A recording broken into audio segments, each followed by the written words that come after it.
திருப்பத்தூர் ஜெயச்சந்திரன். வாய்ப்பு தந்த கண்ணியத்துக்குரிய சகோதரர்களுக்கு என்னுடைய நன்றிகள்.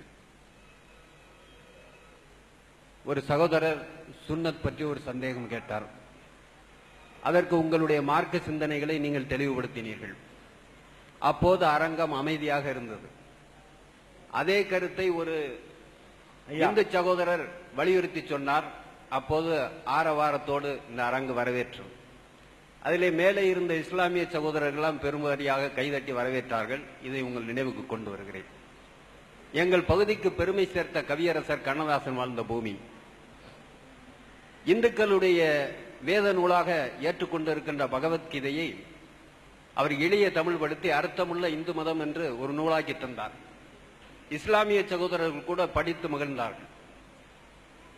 கிறிஸ்தவர்களுடைய வேத நூலாகிய இருக்கின்ற பைபிளை அவர் மொழிபெயர்த்து இயேசு காவியம் என்று தந்தார்கள்.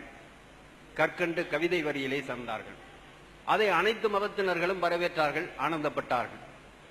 ஸல்லல்லாஹு அலைஹி வஸல்லம் அவர்களுடைய நற்சிந்தனைகளை, திருக்குரானினுடைய போதனைகளை எல்லாம் அவர் தமிழ்படுத்த வேண்டும் என்று இறுதி கட்டத்திலே ஆசைப்பட்டார்கள். ஆனால் அப்போது இந்த இஸ்லாமிய சகோதரர்கள் திருக்குரானினுடைய புனிதம் கெட்டுவிடும் என்று பலத்த எதிர்ப்பு தெரிவித்தார்கள். அதனால் அவருடைய கடைசி ஆசை நிறைவேறாமல் போய்விட்டது. ஆக ஒரு ஸல்லல்லாஹு அலைஹி வஸல்லம் அவர்களுடைய நல்ல சிந்தனைகளை, திருக்குரானுடைய நல்ல வழிகாட்டுதல்களை எல்லாம் ஒரு இந்து சகோதரன் எடுத்துச் சொல்லக்கூடாதா? அது பாவமா? அது எந்த வகையிலே உங்களுடைய திருக்குரானினுடைய புனிதத்தை பால்படுத்துகிறது என்பதை சற்று விளக்க வேண்டும். ரொம்ப அற்புதமான அழகான கேள்வி கேட்டிருக்கிறாங்க. அதாவது இதுல ரெண்டு விஷயத்தை நீங்க விளங்கிக்கணும். கவிஞர் கண்ணதாசன் அவர்கள் திருக்குரான தமிழ் மொழியில மொழிபெயர்க்கிறேன்னு சொன்ன பொழுது முஸ்லீம்கள் எல்லாம் எதிர்ப்பு தெரிவித்தாங்க. அது உண்மைதான். எதிர்ப்பு தெரிவித்து அதெல்லாம் மறுக்கொள்ள முடியாது. உள்ளதான் அவங்க சொல்றாங்க. ஆனா அதுல விளங்கிக்கணும், மொழிபெயர்ப்பது என்று சொன்னால் இரண்டு மொழி ஒருத்தருக்கு தெரிஞ்சிருக்கணும். ஒன்னு, எந்த மொழியிலிருந்து பெயர்க்கிறோமோ அந்த மொழியும் தெரிஞ்சிருக்கணும். எந்த மொழிக்கு அதை மொழிபெயர்க்கிறோமோ அதுவும் தெரிஞ்சிருக்கணும். கண்ணதாசனை பொறுத்த வரைக்கும் தமிழ் நல்லா தெரியும், கடல், அது எந்த குறையும் சொல்ல முடியாது. திருக்குரான் அரபு மொழியில் இருக்கிறது. அரபு மொழியில் இருக்கிற குரானை அவர் தமிழ் படுத்துறேன்னு சொன்னாரையானால் நிச்சயமா அது கரெக்டான வடிவத்தில் வர. அரபி அவருக்கு தெரியாது. கண்ணதாசனுக்கு அரபி தெரியும் என்று சொன்னா அவர் அரபு மொழியிலிருந்து மொழிபெயர்த்து செய்வார்னு சொல்லி ஒத்துக்கொள்ளலாம். இப்ப பிக்தால் இருக்காரு, மெர்மெடிக் பிக்தால், அவர் திருக்குரான் ஆங்கிலத்தில் மொழிபெயர்த்தார். அவருக்கு அப்ப முஸ்லீம் இல்ல, அவர் பிந்த இஸ்லாத்துக்கு வந்தார். அவர் அரபியும் தெரியும், ஆங்கிலமும் தெரியும். அவருக்கு அரபியும் ஆங்கிலமும் தெரிந்த முஸ்லீம் அல்லாத ஒருவர் ஆங்கிலத்தில் மொழிபெயர்க்கும் போது யாரும் எதிர்க்கல. இவர் மொழிபெயர்க்கிறேன்னு சொல்லும் போதுதான் எதிர்த்தார்கள். எதனால் எதிர்த்தார்கள் கேட்டா, நீங்க எப்படி மொழிபெயர்ப்பீங்க? நீங்க உங்களுக்கு தமிழ் தெரியல, அப்ப கற்பனையா மொழிபெயர்க்க போறீங்களா?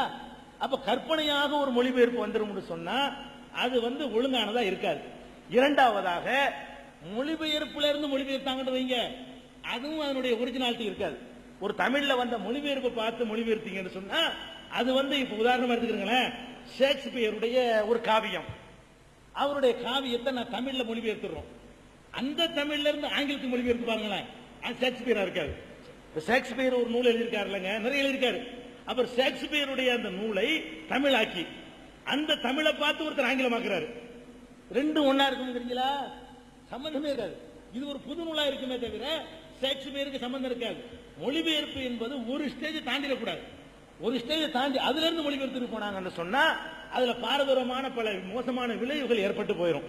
அதனால ஒண்ணு எதிர்த்தாங்க. இரண்டாவதாக, கவிஞர்கள் இருக்கிறாங்கல்ல, கவிஞர்களுக்கு ஒரு ஒரு அளவுகள் இருக்குது.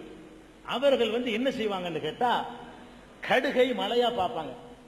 கடுகை என்ன செய்வாங்க, ஒரு மரம் இருக்கு, 5 அடியில தான் இருக்கு, வானலாவ உயர்ந்திருக்குமா. வானலாவ ஒரு மரம் இருக்கு, வானலாவ உயர்ந்திருக்குமா, வானத்தை விட்டுற அளவுக்கு இருக்குமா. கவிஞருடைய பார்வை எப்படி போகும்னு கேட்டா, இந்த மரம் வானலாவ இருக்குது அப்படின்னு தான் அவன் என்ன செய்வான், சொல்லுவான்.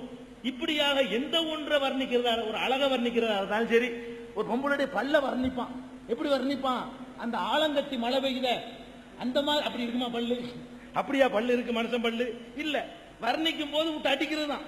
கூட குறைய இந்த கவிதை எழுதுமா என்ன செய்யுது, அந்த மாதிரி எல்லாம் எழுதி விடுவார்கள்.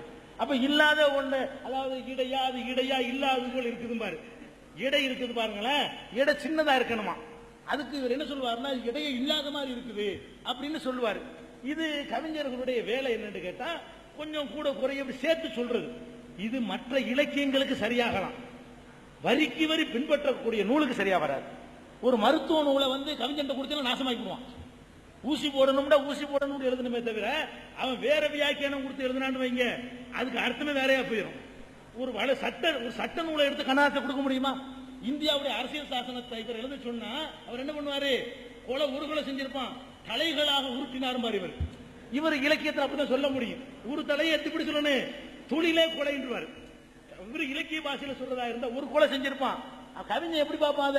இவனுக்கு தொழிலே கொலைன்னு எழுதுவான். அப்ப கண்ணதாசன் கொடுக்க கூடாத நூல் எது?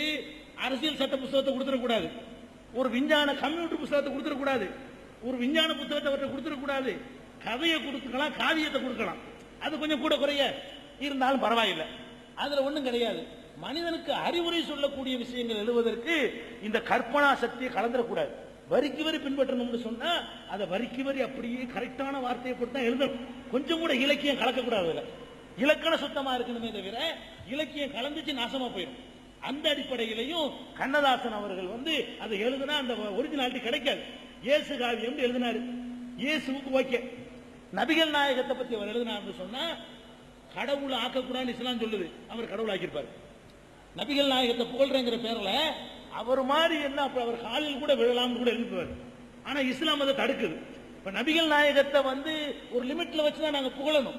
அவர் புகழ்ற ஒரு நல்ல நோக்கத்துல கொஞ்சம் கூட குறை சொல்லிட்டாருன்னு வைங்க, எங்க அடிப்படை கொள்கையை தகர்ந்து போயிடும். வேற காழ்ப்புணர்ச்சியில சொல்லல. உலகம் பூரா குரானை இப்ப சிங்கள மொழியில மொழிபெயர்த்திருக்கிறார், ஒரு புத்த பிச்சு மொழிபெயர்த்திருக்கிறார். குரான இலங்கையில் உள்ள சிங்கள பாஷையில ஒரு புத்த பிக்கு மொழிபெயர்த்திருக்கிறார். அது அங்குள்ள முஸ்லிம்கள் யாரும் அப்செக்ஷன் பண்ணல. ஏன்னா அப்படிதான் ஒரு கவிஞர் மொழிபெயர்த்தார்னு சொன்னா அது எப்பவுமே டேஞ்சரா போயிடும். கவிஞர்களை ஒரு அளவுக்கு தான் வைக்கணும். கவிஞர்கள் எல்லாத்தையும் கூட குறை ஆக்கி ஒரு ஒண்ணுமில்ல ஆக்கிடுவாங்க. அதான் காரணம், வேற ஒரு கால் பண்ணிச்சுலாம் காரணம் இல்லை.